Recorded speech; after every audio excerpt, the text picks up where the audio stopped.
without further ado, our first keynote speaker for today. Two keynote speakers. They're going to share the papatu ko Takuta Ihirangi Heke, rāua ko Takuta Wayne Ngata. E aku rangatira pai te kite anō i a kōrua, po Tapuwaekura me ki te kaupapa e korohia nei. This keynote kōrero will discuss ancestral environmental knowledge as well as tribally centered physical activity and nutrition programs. Dr. Heke and Wayne and Dr. Wayne will also touch on using environmental science and environmental reporting. Dr. Ihirangi Heke of Waikato Tainui descent was raised in the South Island mountain adventure environment of Queenstown before it was popularly known as such. Over the past 15 years, he has been active in helping Māori and other Indigenous groups abroad build their own health and wellness activities based on their traditional environmental knowledge. Dr. Heke was awarded a research grant to compare systems science and whakapapa by Johns Hopkins University in Baltimore and retains an honorary research fellow position to the University of Auckland's Department of Epidemiology and Biostatistics. A descendant of the Ngāti Ira tribe of Mangatuna, Tairāwhiti Aotearoa, Dr. Wayne, a long-time advocate and a supporter of Māori language revitalization, Māori medium education, Māori art development, and traditional chant and performance, actively engaged in providing advice on Māori education and Māori language development at national and ministerial levels, and a keen interest and involvement with waka haurua renaissance and rebuilding environmental bodies of Māori knowledge. Ko ia tēnei tō tātou rangatira, Dr. Wayne Ngata. Hoi anō, e aku rangatira, e aku tuakana, e aku matua, nau mai anō ki tēnei whare kōrero a kaurua. Kia ora, koutou katoa. O tira, ka nui ngā mihi ki a koe kawiti nā hau te ata I mihi, nā hoa no tātou I whakatau, I roto I tēnei tū āhuatanga, whakawhiti-whiti, kōrero, kaupapa, hei aha, hei kaue atu I a tātou, ki tū atu, o e neira. Nā reira e mihi ana ki a koutou katoa, kua piri mai ki te whakarongo, te mātakitaki rānei, ia māua ko Ihirangi, me kore pēr e whai kai, hei oranga mō koutou, hei whakaaro mō koutou, hei ahana mō a tātou tamariki mō puna haere akini. Ka nui ngā mihi, ko Wayne Ngata toku ingoa, kei te kita atu pēr koutou ia Ihirangi Heke. Ihi. Tēnā tātou. E tautoko ana te kōrero Wayne ki a koe kawiti mō tēnā mahi te whakapāinga o taratiki ki tēnei o tātou hui I tātane. Tēnā koe mō tēnā e hoa.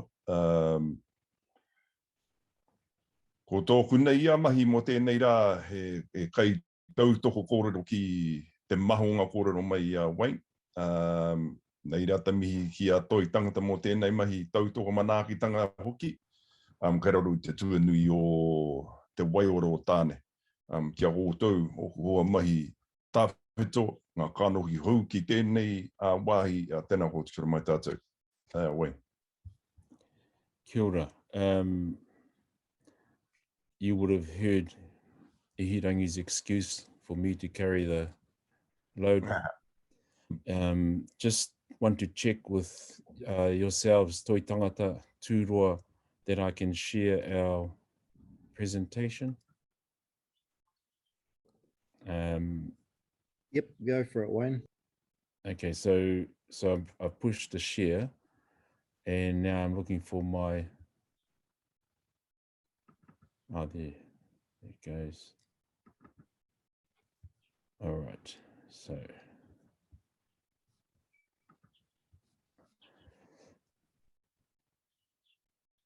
I'm just asking, can you see this or not? Is a presentation atu matua? Kei te kite.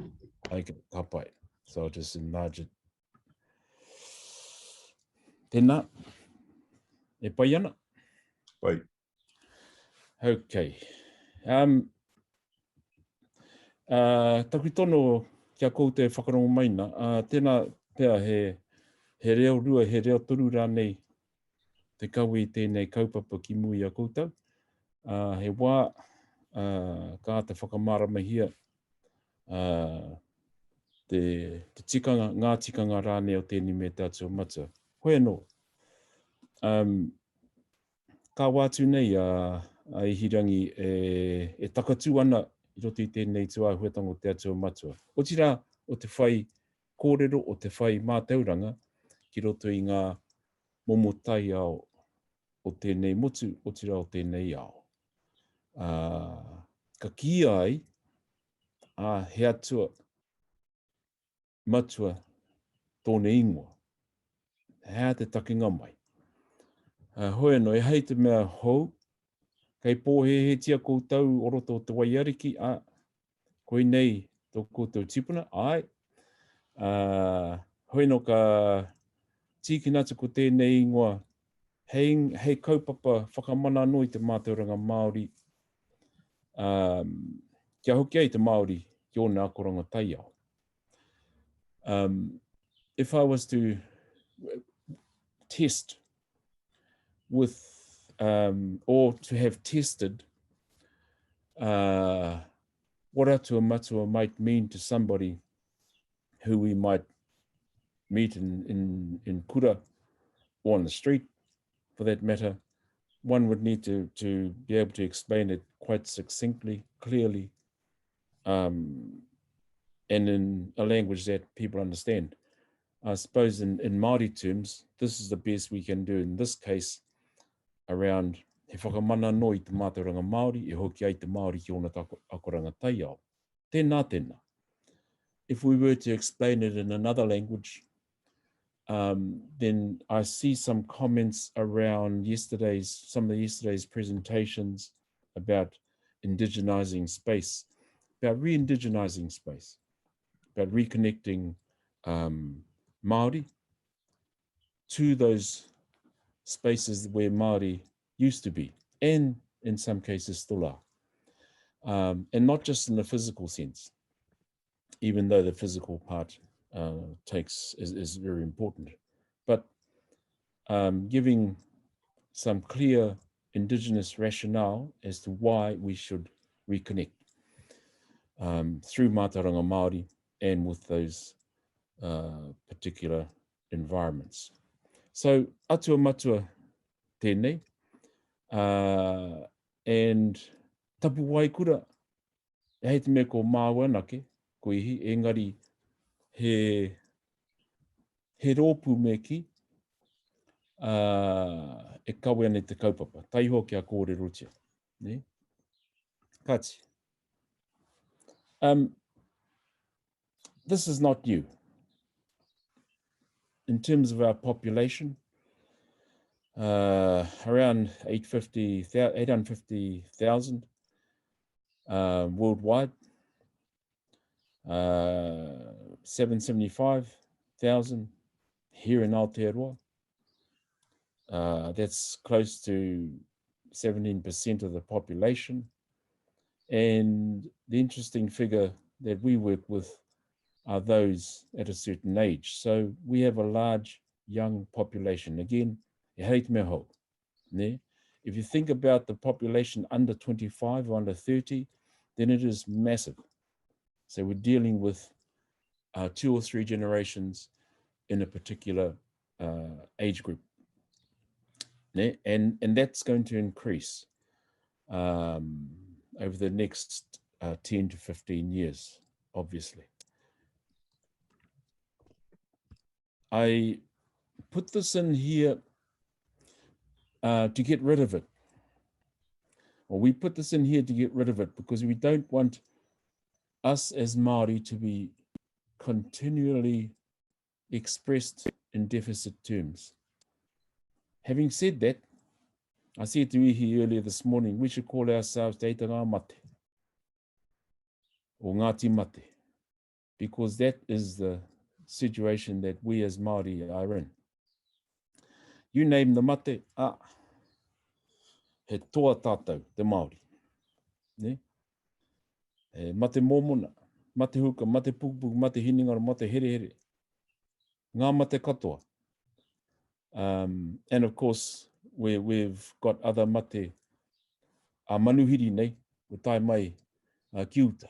So if we think about the pandemic, COVID, whatever it might be, then those things add to the mix. So, you know, we asked the question, he oranga rāne o te Māori. He mate anō o te Māori, ai. He oranga rāne o te Māori. Ask ourselves that question.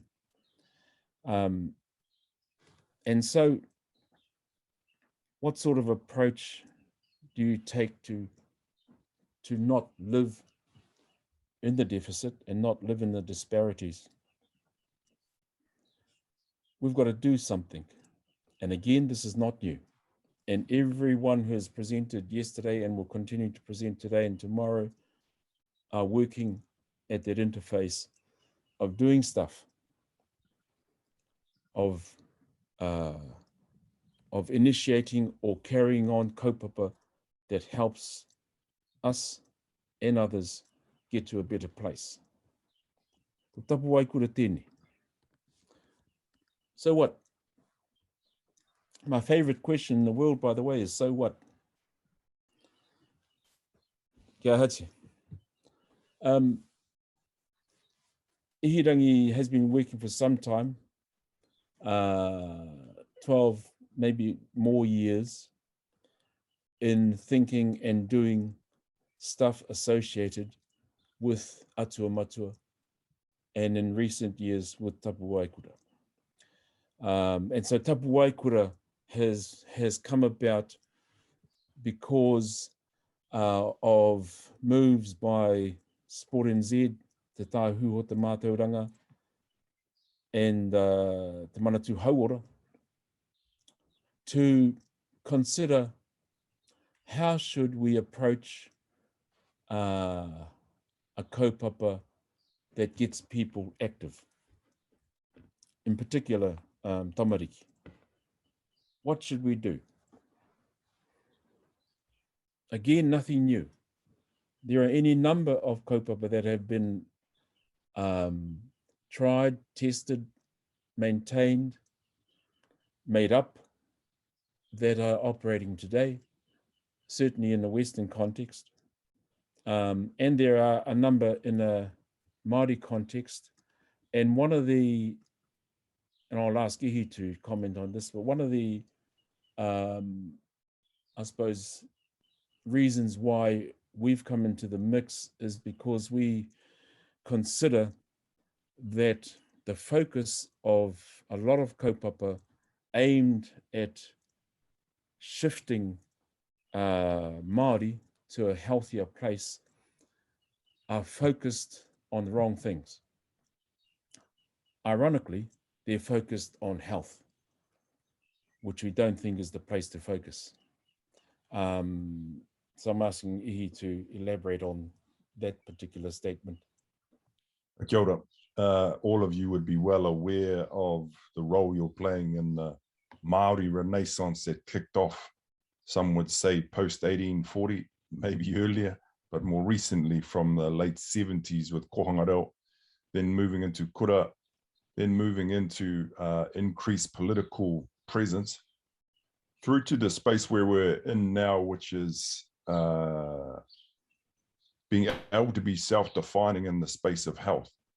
And the irony around this is that we've been duped into thinking, or tricked into thinking, that health is about us or an individual or you, more specifically, where organizations saying, well, we need to fix your health and you need to have better control of your health. That's where we've been falling over primarily, is because that's an inconsistent practice with how we've known well-being to exist in the past. And it's no accident when we stand up to introduce ourselves, we do that as a river and as a maunga. And when we begin from that point, that allows us to show what position we fulfill in the hierarchy of the whole environment. And as it turns out, we're not at the top of that. We're a long way down. Our period of time when we're here is usually fairly destructive, and we're out in 60, 80 if we're lucky. But the environment will carry on. toi tū te whenua. So those things will carry on after us. So to flip back to being or thinking that health is about us is arrogant, because we put ourselves ahead of the environment that causes us to be the way we are. So one of the roles that Wayne and I have been engaging with here and abroad, we did a speaking circuit through a number of locations globally where we spoke to them about the idea that health has nothing to do with people. It's the environment that causes it. We've had to try and change people to think about the idea that health is the environment that we exist alongside, and we're part of that. And if our environment is unhealthy, we are too. So with that in mind, it's been quite a big change to ask our own people, let alone other government officials, to try and align with what we would prefer health to be.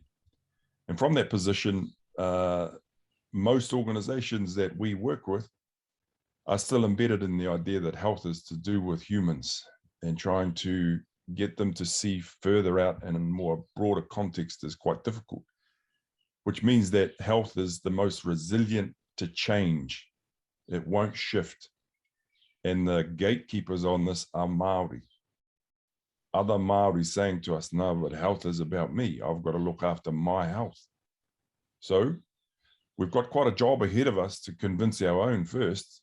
And in this space, it's appearing to be easier to shift other global indigenous people and even pāke tauhi in other countries than it is our own. So it's something of a whittle that we're all taking on, but primarily to be able to shift over into this other way of looking at it is helpful, because it removes all the deficit starting points of you've got a problem and you're lucky that we're here to fix it, into you represent the best. How do we bring that out? Ka pai, Wayne? Ka pai. And so we've been testing what Ihi is talking about, and we've been asked to test it, particularly with kura, particularly in Māori medium, over the last year and a half, 2 years, and continue to test it. So 14 kura we've worked with in 2019, 2020 around the country. Same again plus this year, and early next year we'll build that number.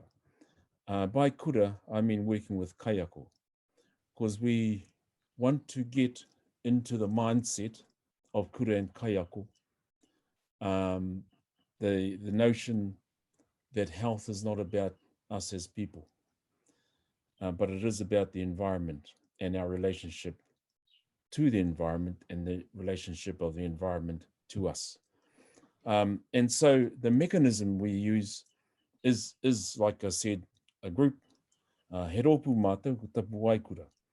And in order to mirror the kaupapa, we work at indigenizing the mechanism. So ko Tapuwaekura tēnei. Ka taku hia tōna kaupapa, ka mea Tapuwaekura ko Tapuwairangi. A Tapuwainu ko Tapuwairangi, ko Tapuwaekura tēnei hana kine. Kia hikitia ka hāpaitia ki te pāi o whiti, maranga mai, he ora. And just within that little short taku, by the way, I just made that up, because that's what you do, and it makes sense to me. Just in that little taku, you try to capture the notion of doing, moving, finding something out that leads to he oranga. Not necessarily he oranga tangata, but he oranga taiao, he oranga whakapapa, ka mutu, with the tangata.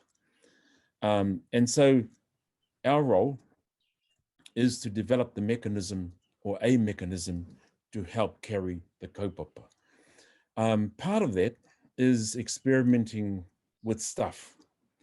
And I'm just going to throw a short video up here so people can see the sort of stuff we do.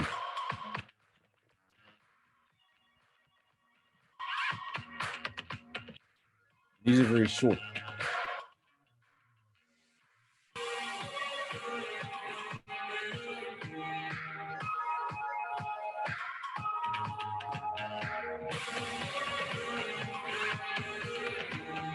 Tanikiri.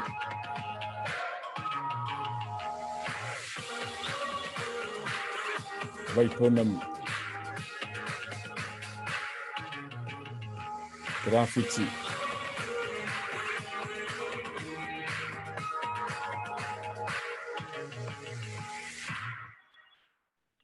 And making the point that he whai mātauranga te mahinui.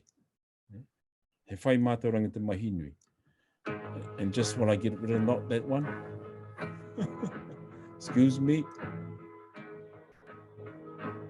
Watching you sit there, smile and laugh and shake your head like this was no big deal.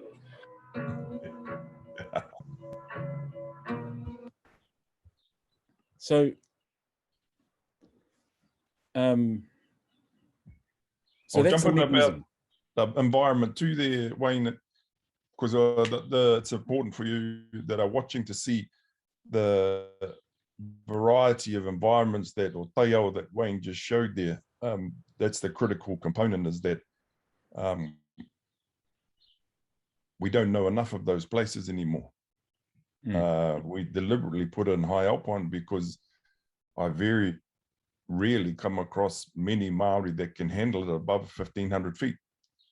And yet we would travel through those locations regularly.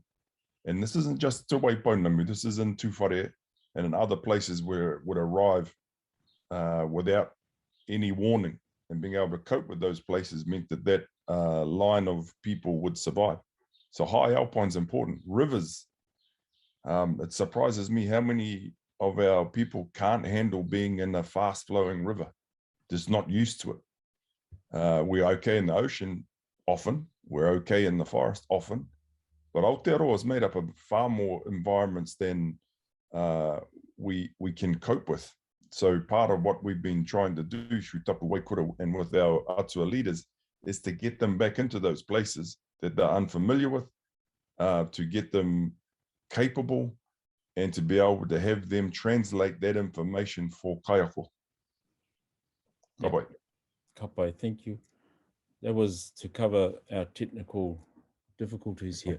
So, so the mechanism is Tapuwaekura. And what we've done, the group, the people you saw in that are teachers or kaiako. And what we've done is to take the learnings from what Ihi has been researching for a long time now and to put it into a form and format and structure that works with kaiako, that they can access and support kaiako to do that. And, you know, I think he's published numerous papers and seminars and so on and so forth on Atua Matua. We've taken all that 12, 15 years of research, knowledge, and everything else and collapsed it into this diagram. And to make it accessible. And so there are 5 things we focus on, or more than 5, but 5 particular things we focus on. Is that the key aspects of Atua Matua he whai mātauranga. Ko te mātauranga Māori, kei te whāia I te taiao. Tēnā, tēnā. That's the focus. Part of that whai mātauranga, ko te whai whakapapa, ko ngā hono ngatua ki aua taiao. I roto tonu I aua taiao. 2. Thirdly, hea ngā koranga, hea ngā huahua tau, ka hua mai I aua taiao. The last one, ka ki ai ko te whakatinanatanga, mā hea tai atu ai. Mā hea tai atu ai ki aua taiao ki te whai mātauranga.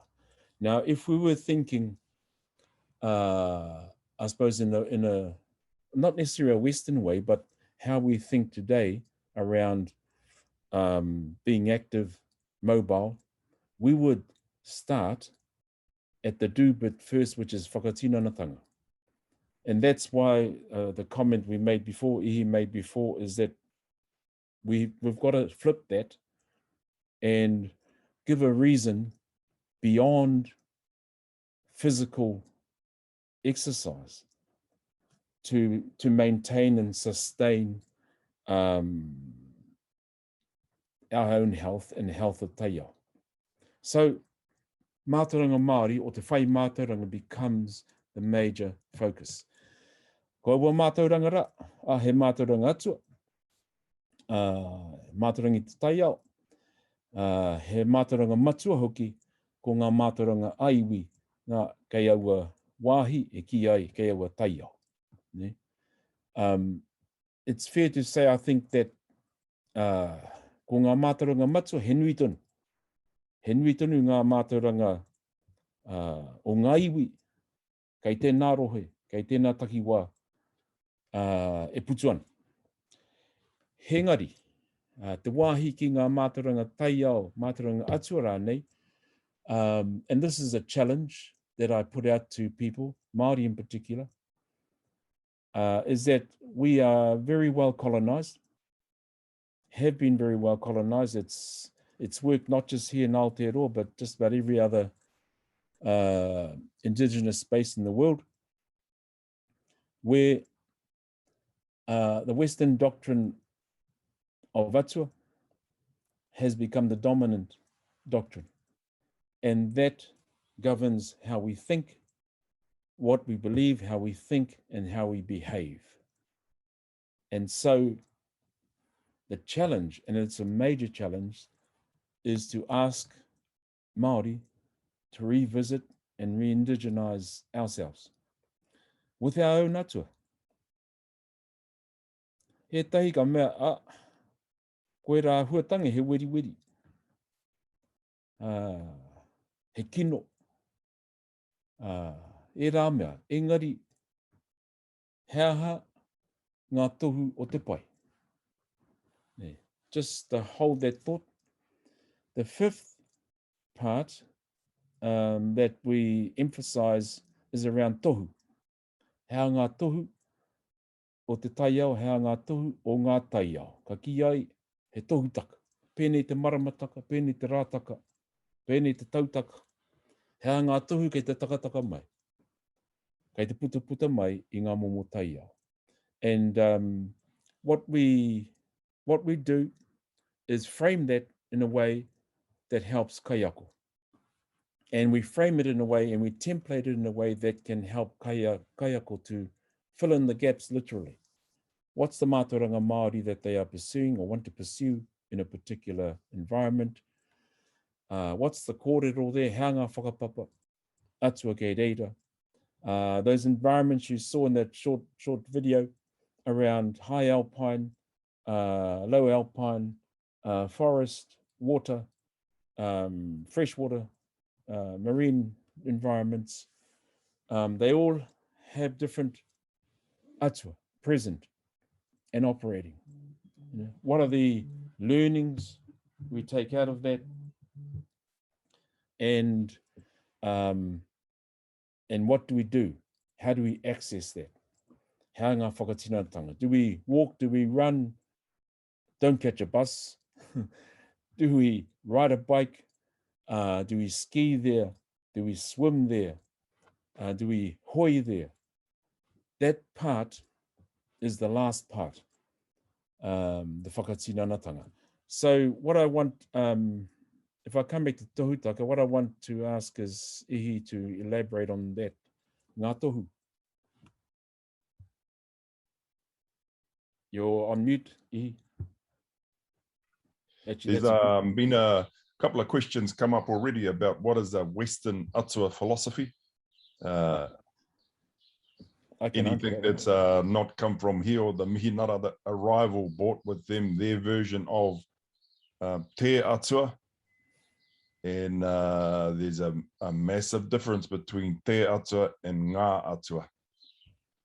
While we will on occasion ascribe to te atua in different districts around Io or to Mataho as variations on a starting point perhaps. Ngā atua, which we're discussing here today, is about environmental science, and they're radically different. And what happens is that when we discuss atua, often people think we're talking about Christianity, or we're talking about what missionaries brought here. We're not. We're talking about everything post wehenga of rangi and papa, because once we have that separation of rangi and papa, then we see all of the environmental representatives taking on their roles and looking at causal connections between environments, which are led by atua. So in some simplistic terms, the Western philosophy are those things that were brought here by the missionary versus those things that we already had. And when I say that, it wasn't unusual to see ministers talk about both. I know that in some places they'll start with the word from te atua and then move into the word from ngā atua, and quite freely. So I don't think that we discern the difference too radically sometimes. The second question about how to get these ideas out is what tohutaka does. There was a question, Wayne, about how do we work with urban environments where we can't reach out to those places and be in the water or be out in the ocean or in the mountains. What tohutaka allows us to do is to identify all of the indicators, whether it's urban or rural. And the indicators that we're looking for come from te rangi. So we look upwards and see what weather patterns are occurring. They come from manu. So we can hear all of those, whether we're in the middle of Auckland or whether we're out by the bush. Often there's more when we're in the bush. And sometimes not, to be honest. I'm surprised at how few birds there are sometimes. Then the next one down from there is rākau. We have just as many rākau in the cities that can talk to us about what things are happening. You need only look sometimes to the traffic islands in the middle of different roads, and you'll see trees that have been planted there. And you can get some of the indicators from those. But sometimes those trees have been put in places that they're not accustomed to, or they've been put there in isolation, or they've been planted next to trees they don't get along with. Those are tohu in their own right. And the way the tree will grow is an indicator of who put them there, who they put next to them, and the things that surround them. So if you put a puhutakaua in the middle of a traffic island, in the middle of a roundabout where there's 1,000 cars going past every minute, it's going to react to it. So you can read that. The next level down from that is insects. Taitanga pepeke, a beautiful way of engaging with taiao without even leaving the grounds of your house in the middle of Auckland. You can go outside, and I can guarantee you that within 10 feet, you'll find punga were were. There's nowhere in Aotearoa where you're never further than 10 feet from any spiders or any insect for that matter. So there are a multitude that tell us when changes are occurring. Spiders are the easiest ones to find and to get accustomed with and get used to what they're trying to tell you. They'll change the structure of their web when weather patterns are about to shift. They'll move to be out of dominant winds that are always messing with their house. So you can figure out which side of your house gets the most weather. You can figure out a whole range of things of when temperature shifts are coming through looking at which insects start to crank up in certain seasons versus those that aren't there.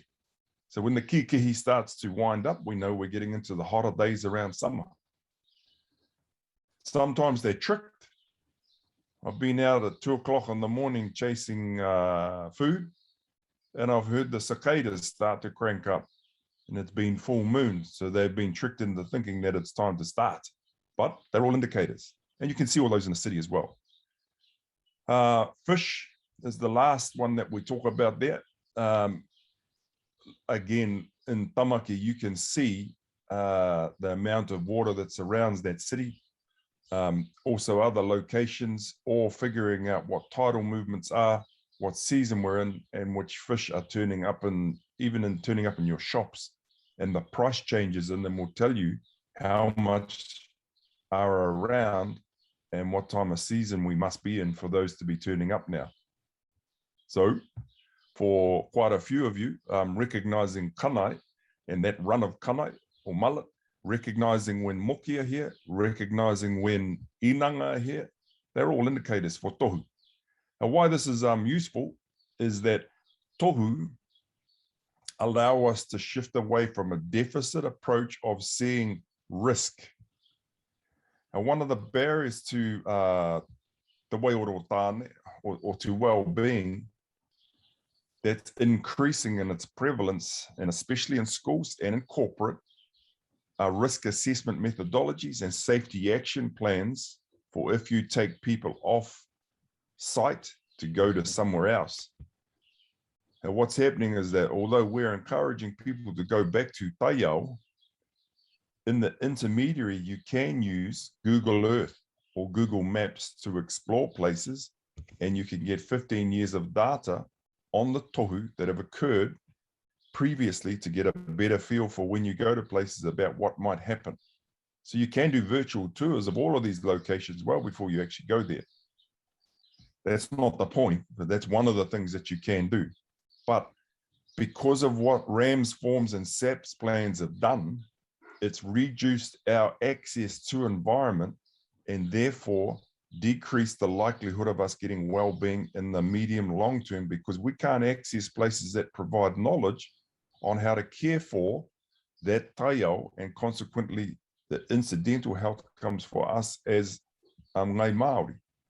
So Wayne, myself, and the Atua Matua crew were well aware of the idea that we had to come up with an alternative to RAMS forms and SAPs so that we could move into a space that sees environment as a location that well-being can be accessed. Until that's gone, we don't stand much chance. So at the moment, we're trying to convince as many of our kura to understand parallel development of RAMS and of tohutaka, with the medium long-term vision that they'll eventually move into a tohutaka space. I'm sick of the sound of my voice, Wayne. Can you have another go? No comment. He tika te kōrero a Ihi, mo ngā taupatupatunga roto I ngā kura, mo tēnei me te RAMS, mo tētahi tikanga ke atu. And so, in working with different kura, there are probably two major issues that arise more immediately than others. One is the time and space for kaiako to be involved in this, or in any PRD. And two, in terms of getting past the school gate to visit a particular taiao, is the RAMS regime. And so the RAMS comes from a particular risk approach, and the outcome is around safety. Ngā tohu o tohutaka comes from a more seeking knowledge approach with the same outcome of safety. So different ways of achieving the same thing. And so this will be a work in progress at least for another 2 to 5 years, to the point where we can, or kaiako and kura and tumuaki in particular, feel confident that their kaiako and their kids are safe if they go somewhere. And with that, we again re-indigenize the practice around takutaku. Ka mātai nuku, ka mātai rangi, ka mātai kiuta, ka mātai hitai. So you have to observe. When I think about, and this is again not new to any of us, ko ngā kōrero o tātou mātua tīpuna he tiro, he mātai, he wānangi ngā tohu o te wā. We have, our stories and our histories are full of observations of the environments of their time and our time. And the observations, te rangi, te whenua, te wai. Those are the three general places that we tend to observe. And you can break that down, whether they're around whetū, kapua, manu, kararehe, ngarara, ika, rākau, otota, anything that is out there. The interesting point around urban versus what might be rural is that if you consider Tāmaki, if you consider Auckland, it has over 3,000 particular spaces that Auckland Regional Council, for instance, are responsible for. They range from a park in the middle of real built-up city to the Waitakere, and anything and everything in between. There's a massive, massive amount of taiao environment in that particular huge urban area. We've done work with Te Kōtuku, Kura Kaupapa Māori, Te Kōtuku, up in out towards Henderson there, and their particular kura is on a site that is well known for te mokomoko. And so their kaupapa focuses on the environment that that mokomoko lives in, amongst other things. The water environment there, right near there around Dawafau, he nui ngā kōrero, Utsua, matua hoki, right in the middle of the city. The last point I want to make on this one is just to answer the question or raised by Ihi around Western doctrine. So, you know, I call myself a believer in what I see and what I feel in the environment. Our mother was a very Christian woman. Our father got kai from the sea and from the bush, and that's what he believed in. My siblings and I take after our father big time. And he believed in that, and we do as well. But you've got to look after it. So when you balance up the Western doctrine around the chain of being and the doctrine, and subsequently the doctrine of discovery, you have a Western approach that basically says we as human beings are king of the world or queen of the world, and everything else is beneath us. And fundamentally, that is wrong. Absolutely wrong. And so, without pushing this too hard, we try to make incremental changes in people's thinking around that. Because I'm not sure if Mark may or Di might have raised it yesterday around where we sit. And I'll bring this up here. Is he mātāmua ngā huatanga taiao. Ka mea tātou. Whatu ngaru tangata, toi tū, te whenua. You know, why do we say that? Like he said, we might be here for 60, maybe 80 if we're lucky, years, and then we're gone. Whatu ngaru. Engari ngā maunga, engari ngā ua, engari te toka, engari te whetū, engari te marama, engari, all of those things. Ka nohoto, mātāmua. And in our whakapapa, numerous whakapapa, ka whai o tātou atu I tēnei mea tira tangata. Ka rei kitea. Ka rei kitea. No muri noa nei, ka whānau mai te tangata. Engari whānau ke mai o tātou karangatanga taiao I muatu ia tātou ka ki ai he mātāmua. We're Pōtiki in a lot of our whakapapa. We've got to remember that. So there are responsibilities and obligations on Pōtiki. Yeah.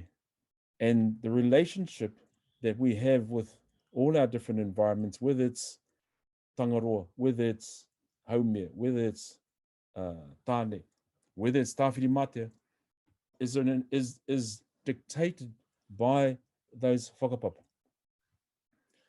And so that's the challenge. And we operate in excuse the term, we operate in a schizophrenic way. We can jump between the two.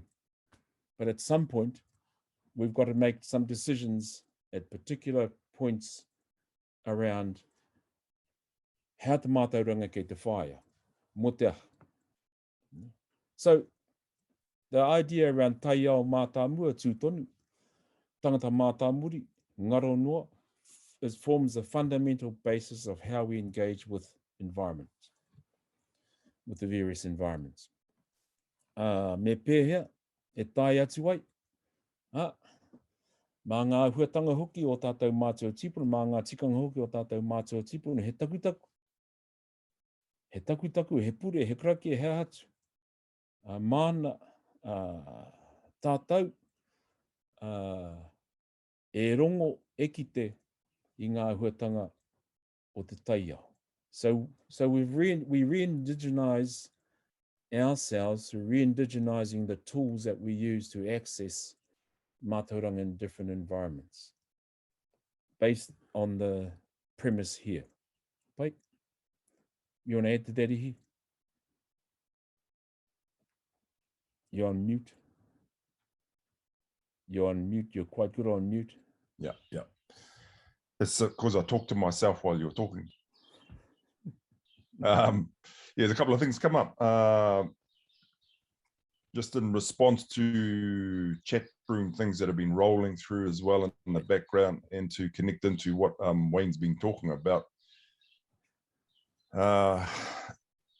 There's been questions about how do we do this in urban environments, how do we do this in hospitals, how do we do this in places where we work now? Where there's the intent, there's the opportunity. But the opportunity is sometimes undermined by things like, if we're looking at replacing RAMS forms, the main driver for why people want to stay with RAMS forms, including Ai Māori and Kura, is because of the threat of the coroner and the threat of being fined. So school principals can be charged up to 300,000 personally for any death at a school. So they don't want to encourage kids to go out because they're going to be held responsible for something that happens. Secondly, ultimately what they'll do is they'll say, well, you can go, but if something happens, you've got to stand in front of the coroner and defend why you did this. And under a RAMS form, that's the current model that provides some legal fallback position, whereas tohutaka for the majority of places isn't recognized. And the irony there is that we didn't used to recognize RAMS, and we would depend on tohu to know the real version of what's going on, rather than going to Met Service and then photocopying a RAMS form and sharing that with someone when we have no idea what's in there, and nor do we even know how to read a Met Service prediction of a forecast of weather changes. But we do know how to read taiao, and that's innate in our bloodstream. We've got blood memory of how to understand what a fish is telling us. So we're teaching our kids how to read fish, how to read trees, insects, birds, and weather patterns again. They've been here before, and the ease with which they transition into this is amazing. It constantly blows my mind. They're already ready and primed to go. So as soon as we start talking about it, it's accepted straight away. The other part about this is that where there's questions that have been coming up about how do we change from being human-centered to being taiao-centered, this is a discussion about process and not outcome. And where people are focused on outcome and getting to the form of health, they forget about the journey along the way, and it's the journey that informs you through mātauranga Māori that's important. And once you are able to transition into understanding that the process is more important and understanding the causal connections between Utsua that represent taiao, then you can transfer that information into your own space of understanding how different environments impact with you, and then what you're going to present to others. So it's an important lesson that we're getting on a daily basis from taiao, but being alienated from it in large part. So understanding process is critical. Now, the last part around this is that there was a request for, do we have versions of RAMS forms, SAPS plans at Tapuwaekura? The simple answer, yes, we do. and it's less than half a page. We may or may not be able to share this with you, but I'll start it and I'll give you a quick overview of it. It begins with understanding mātauranga Māori and looking at taiao. Then we understand the version of that district and how they connect that information of mātauranga Māori to their district. If there's no district-centered information, the contextual relevance for why you would learn it is gone. So if I'm from the coast and the East Coast, then what's happening on the West Coast doesn't have relevance for me because it hits at a different time. And the way the ocean moves there is quite different to the East Coast. So there has to be a context for the information that you learn that's relevant to your 50K area. The next part down from that is understanding what taiao is trying to teach me. What am I supposed to know? This is a critical part that I've discussed a heap of times with a lot of people, but for those that haven't heard it, what we're trying to get to when we look at hua tau is the metaphor that's coming from the environment that I can then transfer into some other place. So how I can improve my exam outcomes, how I can improve my relationship with my father, how I can improve my well-being. All of those metaphors can be provided from taiao, but we have to change our karuwha and our headphones over to be able to hear and see an alternative way of knowing. Now, the critical part here is that while we're teaching people how to recognize what those are, and then how to understand what taiao is telling us, it's the last phase where the majority of our communities aren't achieving what we could. And this is dynamic capacity or dynamic capability. So we're learning the skills, but we're not getting to the final point of figuring out where we can apply it in other locations. And that's the key part. That's what taiao does. It shows you a model, and you learn that model and you apply it directly to what you might be doing there around physical activity or well-being. But the point is, how do I then take that and use it somewhere else where it was never intended? That's the point. That's the big part. That's the golden bloody ticket part that's embedded in here that very few get to. Now, the whakatinanatanga, that's the final phase next to tohutaka of reading what's going on. And the tohutaka, I'll make this brief, but for tohutaka, although we've already mentioned the idea of understanding birds, insects, fish, trees, weather, there's a hierarchical space to that as well. So it begins with understanding what stars are telling us. And those can give us an annual rotation or vision or tirohanga for what might be going to occur across the year. Then we drop into ngā tohu kaupeka. Those are seasonal. Those are things when birds and fish come back for spring, then we know that something's changed. Now, as you know, when it goes September 1, a fish or a tree doesn't give a rat's ass whether it's September 1 or not. It will change when it's ready to change as a reflection of taiao. So we've got to understand, follow taiao, not what the Roman calendar says, September 1 change. We then shipped into marama. Our marama taka is going crazy at the moment, and there's good reason for it. Our man Niriata is a killer. He's out there doing awesome stuff, and people love what he's producing and putting out. As do they love the work that's coming out from our man down in Waikato University and looking at star constellations, rangi mātāmua. Awesome material coming out there too. I'm interested to see who's going to lead the space around kaupeka in the next year or so. So reiterate, whetū, kaupeka, marama, and then into tohurangi. Now these are things that are happening on a day-to-day basis, and you get those through reading manu, rākau, pēpeke, ika, and weather patterns. The last little phase in this is remember your gear, food, medicine, water. Find out who your person is at home that knows you've left and when you're supposed to come back.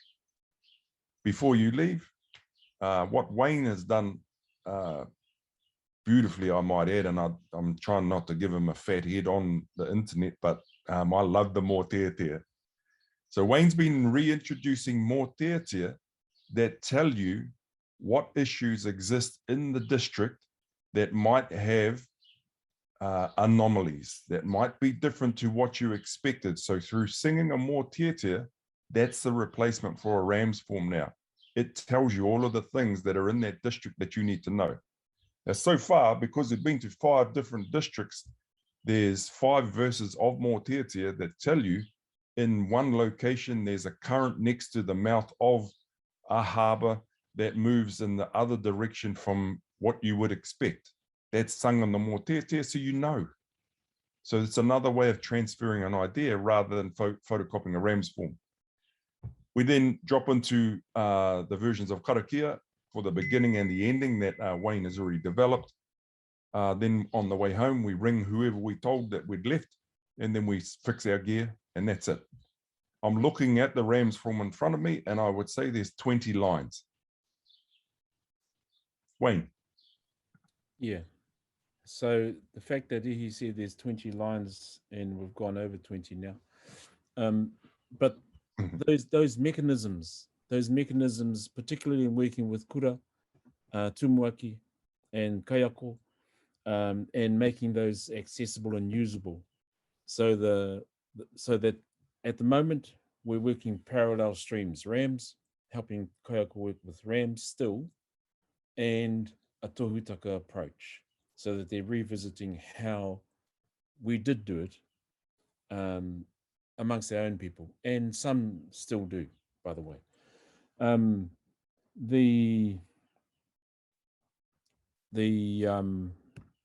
This piece here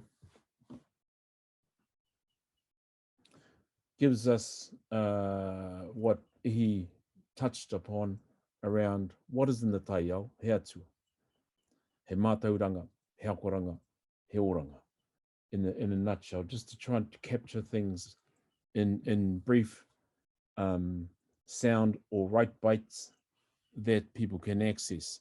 And when we talk about the forms or the types of forms that we need to assure tumuaki and kura that their kaiako are safe and their kids are safe, we experiment with stuff. So, there's those things. Oh, right. I'll just put that over there. We experiment with stuff like, we refer to it as a kaua whakatika. And this is just an example. Back in October. So we take a taku approach to work out what is before us, what's above us, what's below us, what's around us, what do we do, and how do we do it? And we take that approach through taku. Kraki on the left-hand side, you won't see it, or you might be able to read some of this, but the point is how we structure things for kaiako. And so the taku is really important. And what we ask people to do is to wānanga te atu o te rangi. Wānanga hia te atu o te rangi, o te rā, o te mara, o te whetū, o te kapu, o te hau. What he talked about. Kia tātai hia, ko te kau o te rangi, ko te nui o te rangi, ko te hu o te rangi, te paki o te rangi, ko te pū o te rangi, so on and so forth. And so you've got to take time and space to revisit not just the tohu that are presenting, but the process that our people used to read those tohu. You get the same result. And so on both sides of a form like this, it's a simple form, on both sides of a form like this, even to the point of what he talked about in terms of gear. If I was thinking about the gear we need to make sure we've got. Where are we?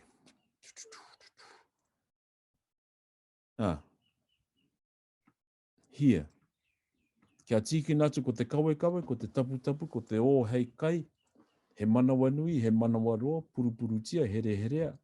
Ki te rau hi, ki te rau ha, ki te rau atua whakarere, ki te rau matua mua whakataki, blah, blah, blah. And so this is as simple as saying, make sure you've got kai, you've got water, you've got something warm, you're carrying it safely and securely, you've let people know where you are, blah, all of that, but just doing it in our way. And you can do that. On the right-hand side, is what people may recognize in a ram's form or type of ram's form. Ka mutu, we debrief. Nā, kia tau wānuku, kia tau wārangi. Ka tau ki uta, tau ki tai, he tau manawa, tō manawa, tōku manawa, te manawa nui, e hora nei, tau mai te mauri. So, you know, when you debrief, you want to debrief knowing that you've achieved something, that you've found something, that you've learned a hell of a lot, and that you're able to transfer it into other things. The point he made about huahuatau, about akoranga, is that you take learnings from the environment and how do you use those learnings in other areas. Dynamic capability, dynamic ability. That's probably the most difficult learning for most, because we don't know. Here's the message we get back from kaiako, a number of messages we get. One is that we don't know enough. And yet, if you take Māori, whoever they may be, into particular environments, particularly in their own rohe, it's amazing what they know, despite the fact they said that they don't know. Yeah. Like he's, you know, it sounds strange, but it's in our DNA, particularly in your own areas. Mā wai huki e kōrero. So there's a kaupapa, there's a belief, there's a set of principles, there's a way of doing things, and there's some mechanics and tools that we use, particularly with kaiako, to help them, one, understand, to help them access knowledge, to help them transfer that knowledge into their own practice, whether it be in curriculum, planning, and of course in the teaching, and to get to the point where they're able to do that regularly with their kids. And I was going to say in school, in whatever learning environment they are taking their kids. Yeah? So outside the gate or inside the gate, whatever it might be. So koe nei te atua matua, koe nei a Tapuwaekura.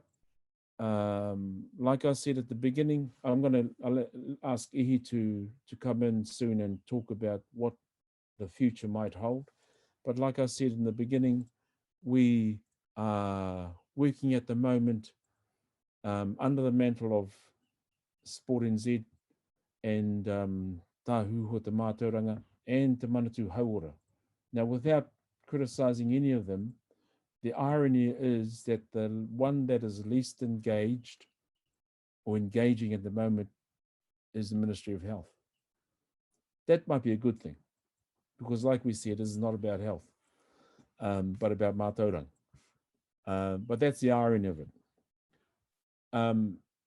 14 to 16 kura this year and into 22.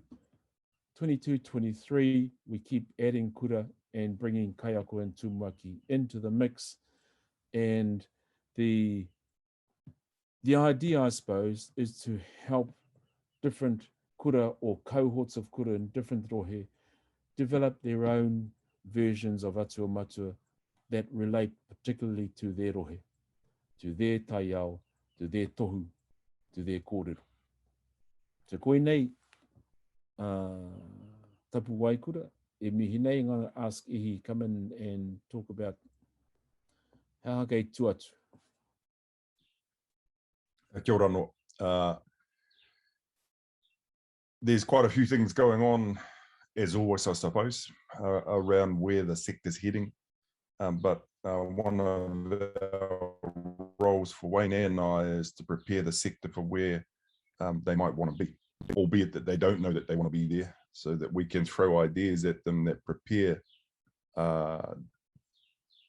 more often than not government institutes for what might going to be happening in the space of Māori communities. And usually what we're aiming to do is to be 2 or 3 years ahead. So the Tohu Taka document is a steering document, was written some time ago, but it's only just getting traction now, as was Atua Matua. That was written a long time ago, more than 10 years now. And that's only just getting traction now. And part of that is that we disseminate information out. We meter that out to different groups that are ready and prepared to be able to handle it. As early as 2 years ago, when we were talking about tohu, people were really struggling with those concepts. But now the sector is ready for change. So we have to be quite a long way ahead.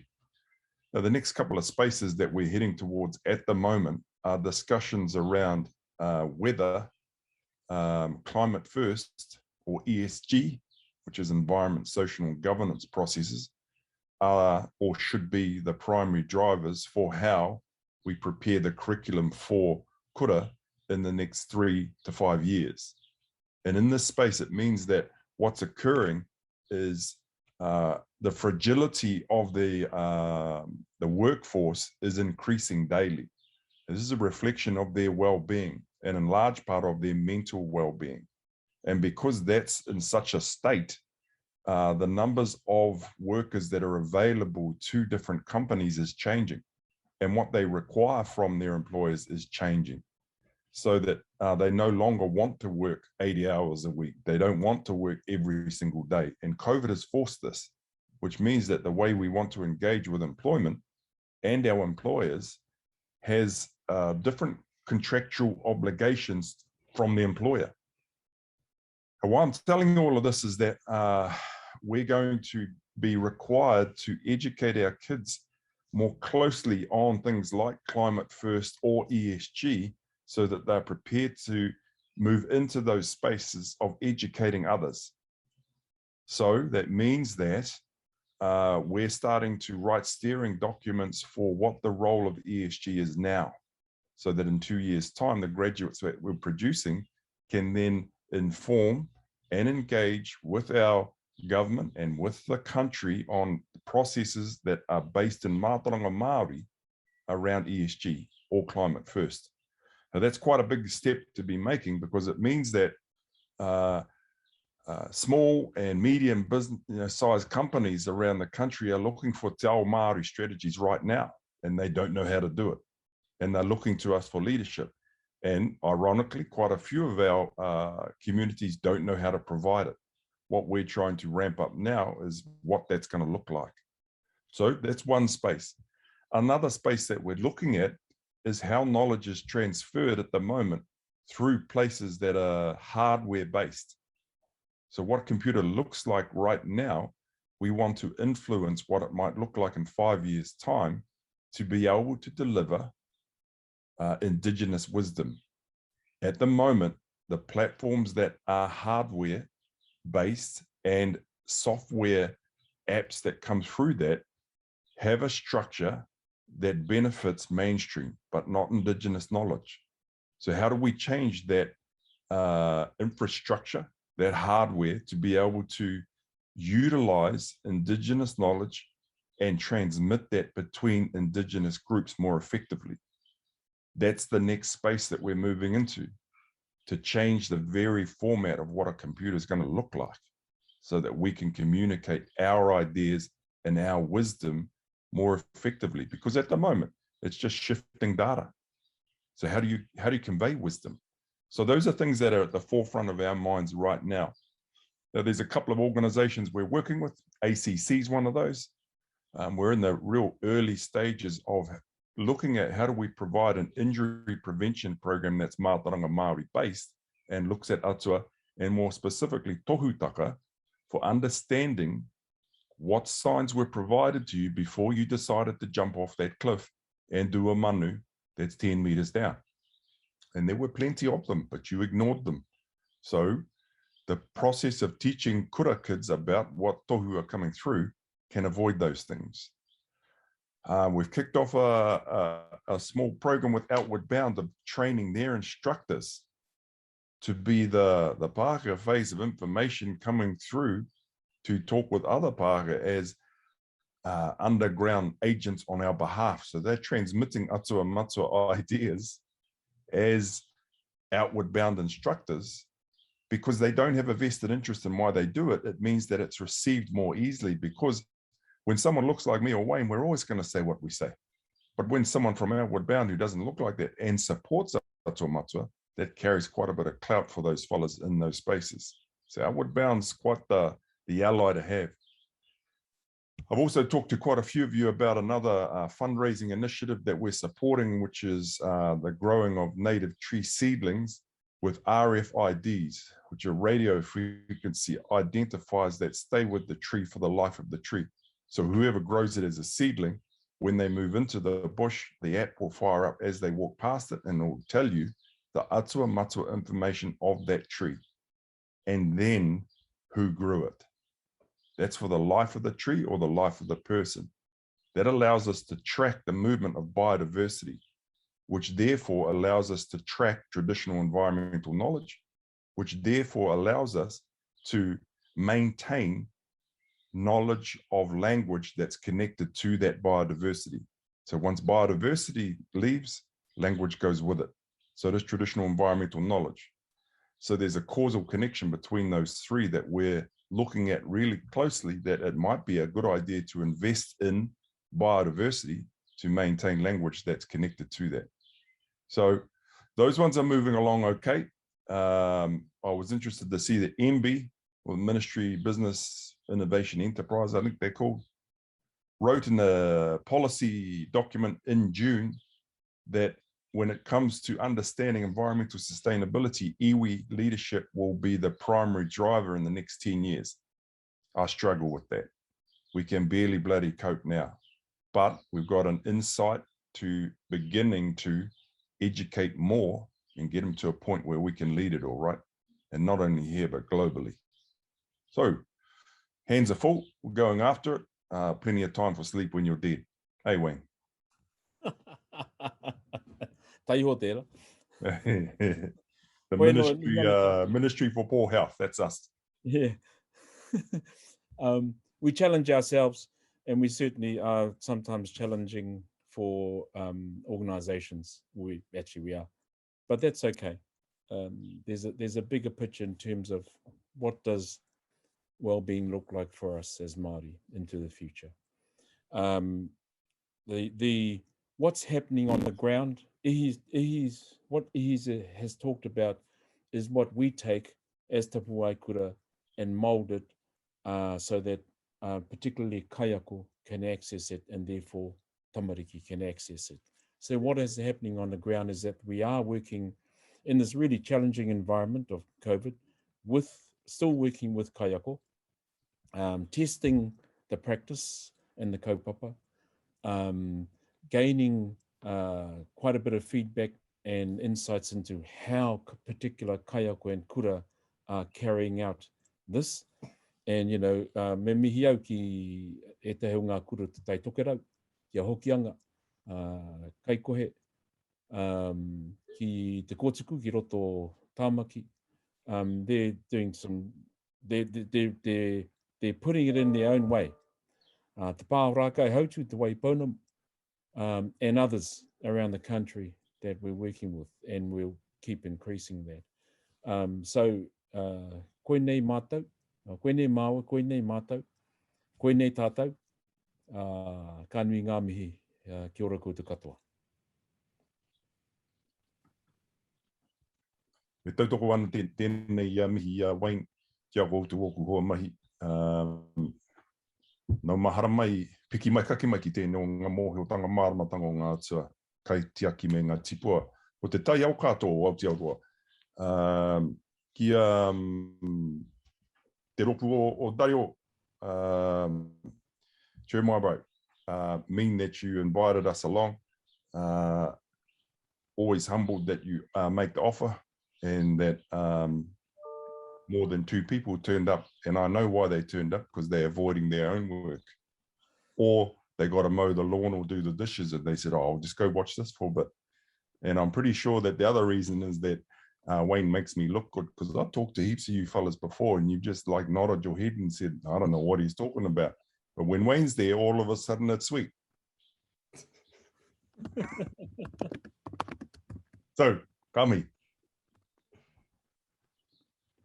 Over to you, Dario.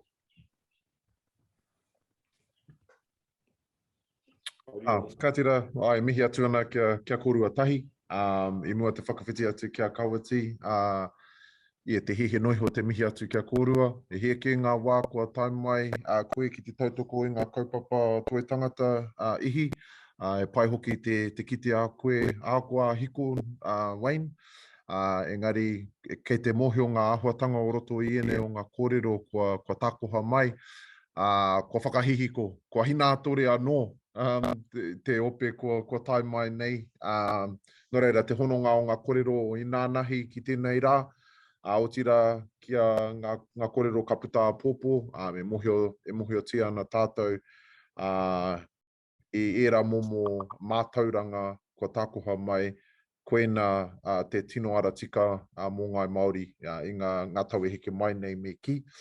Nō reira no mātou ki te wai Māori e mohi au e he pātai kua puta mai I roto o nei, so ka whakawhiti atu kia kawati, engari ko tēnei noiho te reo karanga, te reo mihi atu kia kōrua, ai mō ngā kōrero kua tukuna mai. Kia ora kōrua.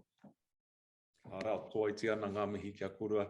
Rekarawa te rongo I te hohonutanga o ngā taonga taka mai nei I a kōrua, I a wā, ka whakarongo atu, ni haro. Hoi anō rā, he pātai ko toko ake, those that you haven't typed answers to.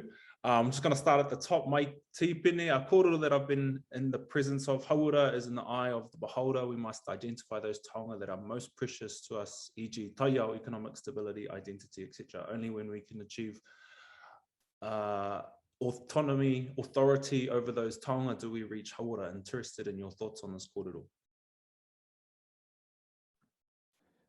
Kia ora, Kawiti, kia ora, Mike. I was reading that one me te whaiwhakaro pē he te whakautu, and Ihi might have some thoughts on this. But if I think about taiao, and as part of the process, when you engage with taiao, it's a very pragmatic, practical exercise, literally. And in doing so, you observe and you note and you experience things that you don't necessarily experience if you just go for a walk in the bush.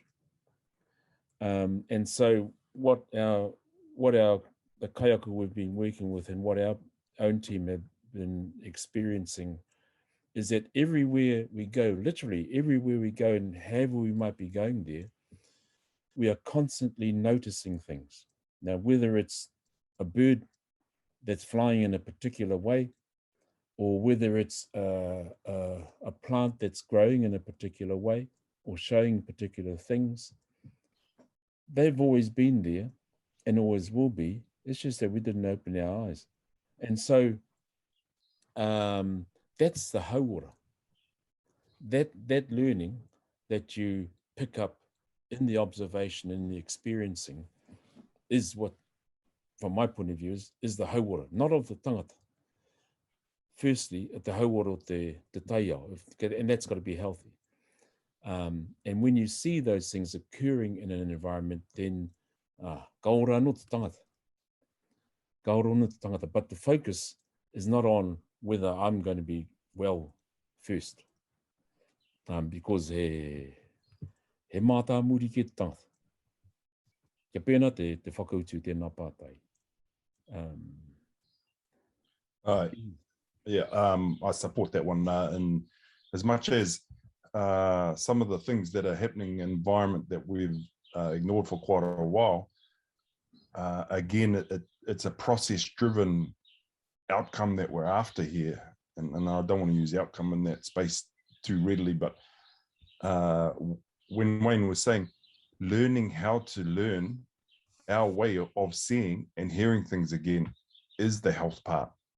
Not what you get out the other end, but learning how to understand the process itself. That's the key component. And it takes a while for our people to get their heads around that because they're so embedded in the idea, what do I get? What will this do for my health? To shift them out of that place and into understanding the hiko is the part takes some work, because this domain of Waiora o Tāne is the most heavily colonized space that we have.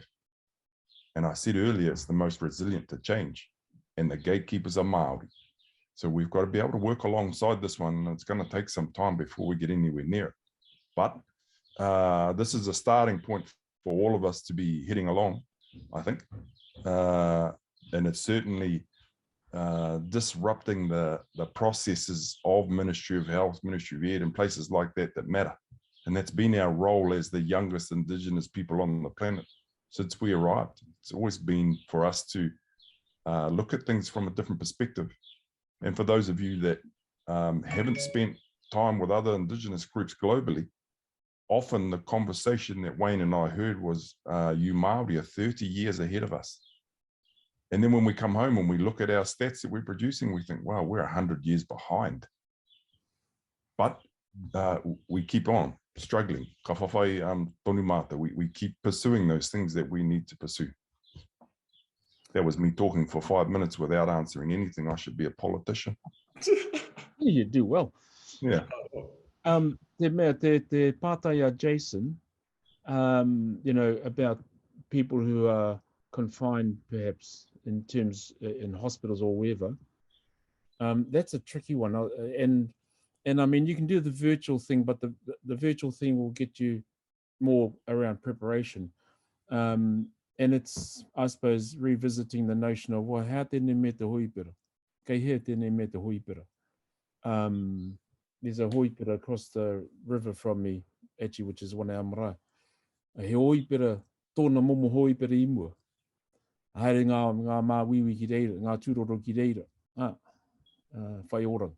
So you know, and there's, I've got no doubt that there are people who consider that their hoipira is somewhere not in the structures of the hospitals we might have today. But that's easy for me to say. For those who are actually there, that's a difficult one, and it's a difficult one for me to answer, apart from being able to observe or experience, whether it's a plant taken into them, whether it's being able to see or view outside a window and observe birds or the cloud formations or the moon. Those things can be seen in a different light, literally, if we think differently. So, and he oranga tērā, as one part of it. I'm not sure if you can answer that too, Ihi. Yeah, well, there's another part about it too that often I'm surprised at how many or how few maybe of ngai Māori understand that the reason we say tēnā koutou, tēnā koutou, tēnā koutou, ora mai tata 3 times is because we address your physical, your mental, and your spiritual well-being when we do that. So when we're in hospital, the physical representation of what we're seeing is only 1/3 of that. We can take people on journeys in their minds, and we can take people on journeys spiritually through the kōrero that we have with them while we're there. And in large part, that's what we do during the day when we're at work and we have to be in an office and we're looking at our computers. We go on journeys in our minds. We just got to provide the information for them to be able to see that. And that doesn't have to be through a computer screen. It can be through sounds and smells that prompt that. So we can bring those to them. We can start that conversation. And it's a process that, if I had to guess, in the past, the physical component was the last one. The connection to our wairua was the dominant feature. And if we had that one aligned, the other two were much easier. But now, in contemporary ways of engaging with well-being, access to our wairua pathways is seen as the most difficult component to understand and connect to. But once you know some of the definitions around that and what it pertains to, it's the area that has the most richness and the most depth and the most complexity for us to be able to use to attend to our well-being. And as you progress through that space and into that area of the hinengaro, I would say the ratio is probably something like 50, 30, 20. 50% are wairua, 30% are hinengaro, and then the last 20%, if not 10%, is tinana. Was to be blunt, where meat sacks is just a piece of steak. It's the brain that drives it, and it's the wairua that defines our connection. So I've always been a long believer in this, and most people think I'm a dick when I say it, but your body's going to do what you tell it to. If you believe you can do these things, you will. So I'm living proof of that. I do dopey things and get away with it all the time, and shouldn't be able to ride my bike as far as I can, or swim, or do those things. But I believe I can. And I'm the representation of what whakapapa's invited me to be. So I willingly step in there. And if you like, atua matua's intent or its purpose, or what it's supposed to achieve, is repurpose mātauranga Māori for today. It's to take those things from the past and find out what they mean today. It's taken me 15 years to come up with that one line. Shit. Yeah, I know, slow. The role of atua matua is to repurpose mātauranga Māori for today. That's it. Oh boy. Hey, that the last question there from Nikki, and that's a very really important one, Nikki, around mātauranga, kaitiakitanga of mātauranga, taonga, that sort of thing. It's very real. So when Sport NZ asked us to do this, and we started testing it, we were inundated and continue to be inundated with requests from not just non-Māori medium kura schools, but organizations across the country wanting a part of this, particularly the outdoor recreation organizations wanting a part of this. And my thing has always been that if you can't get the mātauranga Māori part of the spectrum right, everything else will be rubbish. So you've got to protect it, to give it time and space to get itself right. Now, I suppose I'm talking about the Māori medium part of this, is that we need to make sure that kura, Māori medium kura, have the opportunity to review practice in terms of this approach, atua matua, to test it with themselves, to be strong in it, to be the spearhead of it, I suppose, and make it strong before anyone else takes a bit of it without going through the right door. Now, that right door, in terms of Māori medium, certainly is te reo Māori. Me ona tika. So protecting it is important in that regard. Having said that, it's part of atua matua practice is developing in its own way in English medium, but it's only touching on the surface, and that's understandable. And so this is an ongoing challenge for us. And when technology comes into it, of course, how do you maintain? How do you look after it? How do you protect its integrity and credibility? And how do you keep growing it?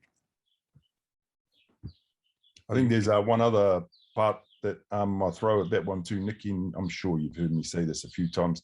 I'm not sure whether you primed me for this answer by asking this question, but I've said it out loud and in conferences before.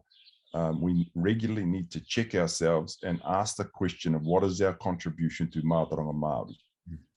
And how do we achieve that through ngai Māori? And then what is our contribution through mātauranga Māori to other tangata whenua o te ao katoa?